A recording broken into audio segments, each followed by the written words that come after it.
তো আজকে 15 আগস্ট উপলক্ষে যাচ্ছি অহলধারা। তার জন্য প্রথমে যেতে হবে আমাদেরকে সেবক থেকে NH10 ধরে সোজা আমাদেরকে বেরিয়ে যেতে হবে। এই মা সেবকেশ্বরীকে নিচের থেকেই প্রণাম করে নিলাম, প্রণাম করে এবার এগিয়ে যাচ্ছি NH10 ধরে। এখানে একটা খুব সুন্দর সংকটমোচনের মন্দির দেখা যাচ্ছে এবং সংকটমোচনের আশীর্বাদের এই রাস্তায় খুব প্রয়োজন পড়বে। তার কারণ হচ্ছে এটাকে ফলিং বোল্ডার জোন বলে, মানে উপর থেকে বোল্ডার যে কোনো সময় পড়তে পারে। এই জেসিবিগুলি সম্ভবত এই বোল্ডার পড়েছিল, সেটা ক্লিয়ার করার জন্যই এখানে দাঁড়িয়ে আছে। সত্যি কথা বলতে একটু তো ভয় লাগে, কারণ উপর থেকে একটা বোল্ডার পড়লে রাস্তার থেকে বেলচা দিয়ে উঠাতে হবে। যাই হোক, আজকে অহলধারা যাওয়ার সময় আমরা যাব বিরিকদারা রোড ধরে। এই লেফট হ্যান্ড সাইডেরটাই রাস্তা, তাও এই লোকটার কাছে একবার কনফার্মেশন নিয়ে নেওয়া হচ্ছে। লোকটার এক্সপ্রেশন ক্লিয়ারলি বলে দিচ্ছিল, যাও না, গেলেই ঠেলা বুঝবে। এখানে রিলেন্টলেস খাড়া আপহিল ক্লাইম্ব আছে এবং রাস্তাও মোটেই ভালো না। আসলে এই জায়গাটা খুবই ফ্রেজাইল আর ল্যান্ডস্লাইড প্রোন একটা জোন, যার কারণে রাস্তা বানালে পরেও ল্যান্ডস্লাইডের জন্য আবার ভেঙে যায়।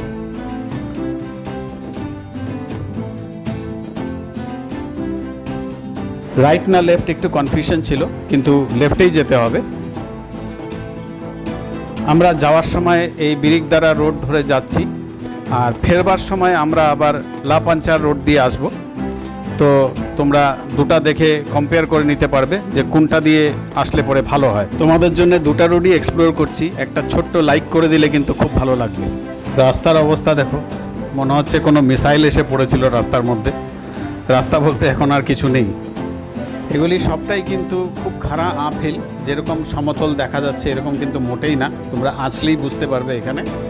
এখানে ছোট্ট একটা রোডের প্যাচ আছে, কিন্তু মাঝখান থেকে মনে হচ্ছে শেভ করে কেউ উঠিয়ে নিয়ে চলে গেছে। এই জায়গাটাতে একটু দাঁড়ালাম, কারণ পিছন থেকে একটা বাইক আসছে, ওকে পাস দিয়ে দিই। এই জায়গাটা কিন্তু খাড়া আছে, বেরোলে এক টানেই বেরোতে হবে।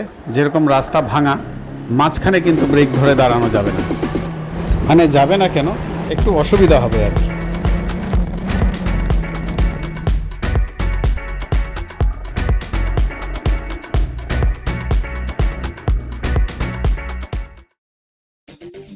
কোনো কালে হয়তো রাস্তা ছিল, এখন শুধু ধ্বংসাবশেষে পড়ে আছে আর কি। অনেকটা আপিল ক্লাইম্ব করার পর এই জায়গাটা একটুখানি সমতল পাওয়া গেল। এখানে আবার একটা পার্টি দাঁড়িয়ে পিকনিকও সেরে নিচ্ছে। হয়তো ভেবেছে সামনে গিয়ে লাভ নেই, যা রাস্তা আছে এখানেই সেরে ফেলা যাক।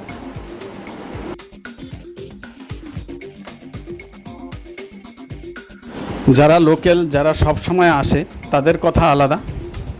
আর বাদ বাকিরা কিন্তু এই রাস্তায় আসলে খুব অ্যাডভেঞ্চারাস বলেই মনে হবে। মনে মনে ভাবছি কত দূরই ভাঙা রাস্তা, নাকি পুরো রাস্তাটাই এবার এরকম ভাঙা আছে, সেটাই দেখতে হবে। একজন লোকালকে জিজ্ঞাসা করতে বলল, শুরুর দিকের রাস্তাটা বেশি খারাপ, পরবর্তী দিকের রাস্তাটা নাকি অনেকটাই ভালো হয়ে যায়। তো দেখা যাক। পুরোটাই আপহিল, বাইক দাঁড়াবার মতনও খুব একটা জায়গা পাওয়া যাচ্ছে না। তবে যেখানে একটু সমতল পাওয়া যায় সেখানে একটু দাঁড়িয়ে আমরা জিরিয়ে নিচ্ছি। ফলো করো রাস্তার অবস্থাটা। এই জায়গাটা আবার সমতল, কিন্তু কাদামাটির প্যাচ আছে, তার মানে একটু সাবধানে দেখে শুনে যেতে হবে। চাকা যদি স্কিড করে তাইলে গাড়ি পড়ে যাবে। পড়ে গেলে ব্যথা খুব একটা লাগবে না, তবে জামা কাপড় সব মাটি হয়ে যাবে, তার সাথে ঘোড়াটাও মাটি হয়ে যাবে।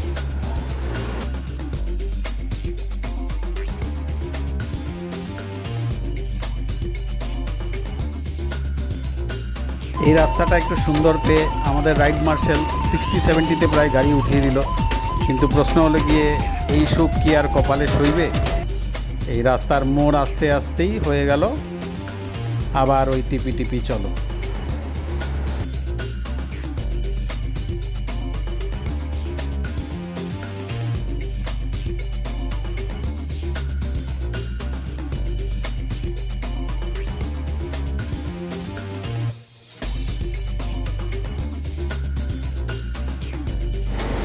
এখানে আমাদেরকে লিটু হাত দেখাচ্ছে, উপরে চলে যেতে বলছে, না থামতে বলছে। কথাটা একদম ঠিক, কারণ এরকম আপহিল স্লোপের মধ্যে দাঁড়ালে পরে গাড়ি ডিসব্যালেন্স হয়ে পড়ে যাওয়ার একটা রিস্ক থাকে। একটানে বেরিয়ে যাওয়াটাই ভালো।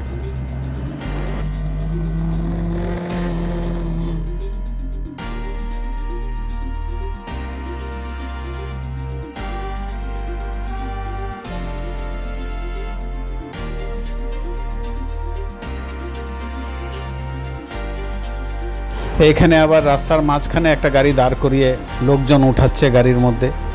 তো কি করা যাবে, দাঁড়িয়ে থাকতে হলো।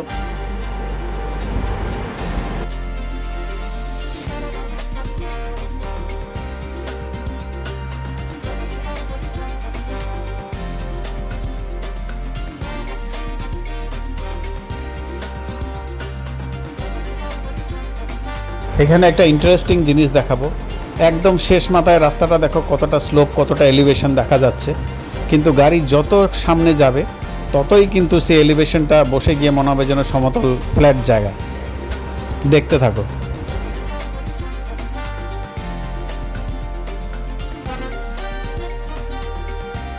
রাস্তাটায় এখানে অ্যাসফাল্ট বসানো তো হয়েছিল, কিন্তু পাহাড়ের মাটি নিচে বসে যাওয়ার ফলে রাস্তাটা কিন্তু ভেঙে যায়।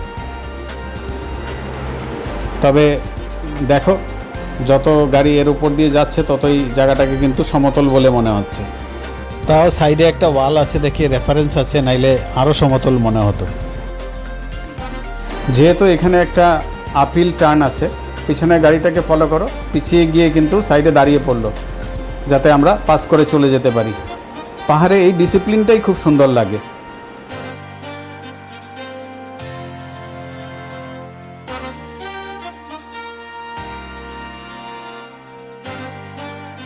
এখানে রাস্তাটা দুদিকে ডিভাইড হয়ে যাচ্ছে, একটা ডাউনহিল নিচের দিকে যাচ্ছে, একটা আপহিল যাচ্ছে।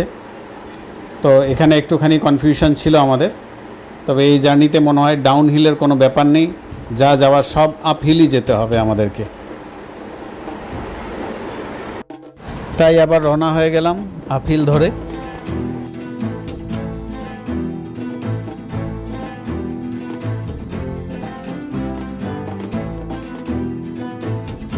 সামনে একটা গাড়ি পাস করবে, তাই এই গাড়িটা দাঁড়িয়ে পড়ল।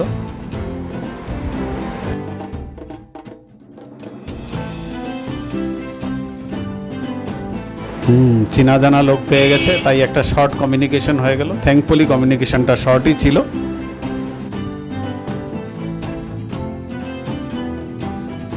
তো যেহেতু 15 আগস্ট, গাড়ির কিন্তু ভিড় আছে, আর সেটাই স্বাভাবিক।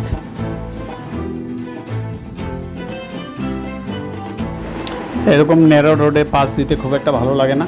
লেফট হ্যান্ড সাইডে কোনো গার্ড ওয়াল তো নেই, সাইড করে দাঁড়াতে হবে, কিন্তু কি করা যাবে।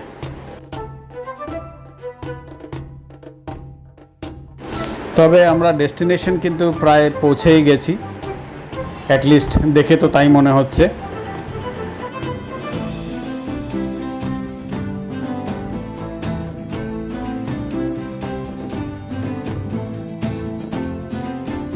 এখান থেকে হোমস্টে, রিসর্ট এগুলি মোটামুটি শুরু হয়ে গেছে।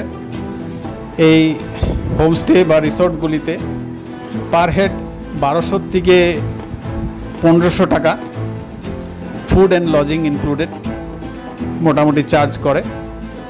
তার মধ্যে ফুডের মধ্যে ব্রেকফাস্ট, লাঞ্চ, স্ন্যাক্স, ডিনার এগুলি সবই ইনক্লুডেড থাকে জেনারেলি।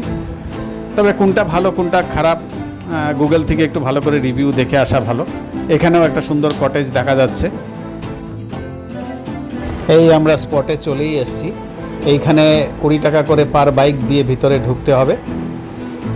ভিতরে ঢোকার পরে কিন্তু আবার মেইন সাইডটাতে ঢোকার আগে আবার 20 টাকা করে পার হেড করে দিতে হবে। এইটা ব্যাক করছে, সামনে নিশ্চয়ই কোনো গাড়ি পাস করবে।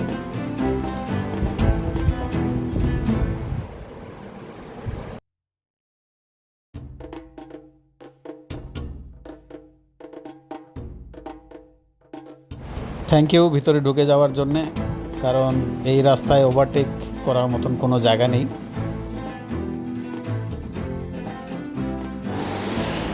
এই এরিয়ার ভিতরেও কিন্তু বেশ কিছু রিসোর্ট, হোমস্টে এগুলি আছে। আর বাইকটা পার্ক করার জন্য একদম শেষ মাথায় না গিয়ে আমি বলবো এসব কোনো দিকে পার্ক করে রেখে দিলেই হয়। শেষ মাথাটা একটু বেশ ঢালু আছে, আর ওইখানে ভিতর দিকে যদি একবার গাড়ি রেখে দেওয়া যায় আর সামনের দিকে আরও কিছু গাড়ি পড়ে যায় তাহলে বের করতে কিন্তু বেশ কুস্তাকুস্তি করতে হবে। এখানে দেখো গাড়িগুলি কিন্তু পিছনে ইট দিয়ে রেখেছে। যাই হোক, এরপরে আমাদের পেয়ে গেল খুব খিদে। তো পাহাড়ে আর কি পাওয়া যাবে, মোমো নাইলে নুডলস, তার মধ্যেও মোমো ছিল না, এখানে শুধু ওয়াই পাওয়া যাচ্ছিল, সেটাই নিলাম। যা পেয়েছি তাই তো খেতে হবে। এই হচ্ছে মেইন অহলধারা ভিউ পয়েন্ট।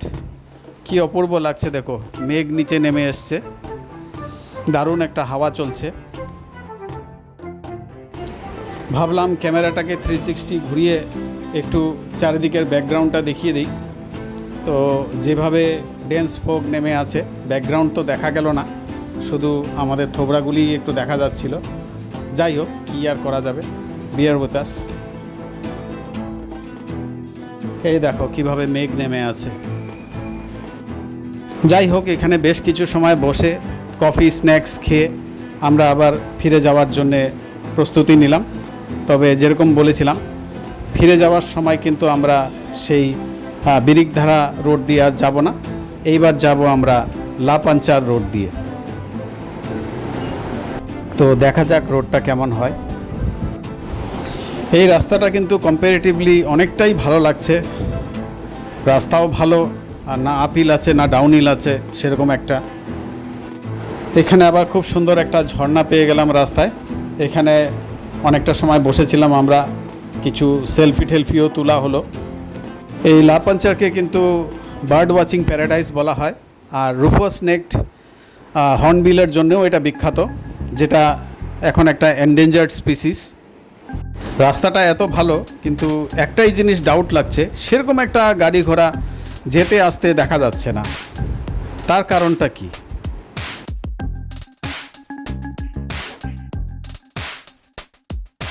দেখা যাক, পুরো রাস্তাটা গেলেই বুঝতে পারবো। Hoping for the best. এই বলতে বলতে ভাঙা রাস্তা শুরু হয়ে গেল, এবং এটা কিন্তু খুব স্টিপ ডাউনহিল, বড় বড় পাথর এবং ছোট ছোট নুড়ি পাথরও আছে, সেইভাবে ব্রেক ধরাও যাবে না, চাকা স্কিড করতে পারে। আর জায়গাটা কিন্তু খুব ন্যারো, এখান দিয়ে বড় গাড়িও সেরকম একটা পাস হবে না। আর লেফট সাইডে কিন্তু খাদ আছে আবার, এই কারণেই হয়তো সেরকম একটা বড় গাড়ি আসা যাওয়া করছে না এদিক দিয়ে।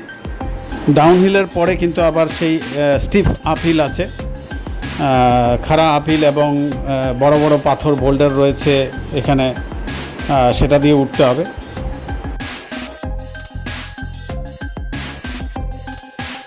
কিন্তু এইটুকু জায়গা পার হতে পারলে কিন্তু আর তেমন কোনো রাস্তা, পুরোটাই ভালো আছে। আর অনেকটা শর্টকাট, সেই বিরিকধারা রাস্তার থেকে অনেকটা তাড়াতাড়ি পৌঁছানো যায়। তাহলে আমি বলবো আপাতত তো এই লাপাঞ্চার রোড দিয়ে আসাই ভালো। ওই নিচে তিস্তা নদী দেখতে পাচ্ছিলাম, তার মানে প্রায় আমরা NH10 দিকে চলেই এসেছি। এই সামনে রয়েছে NH10।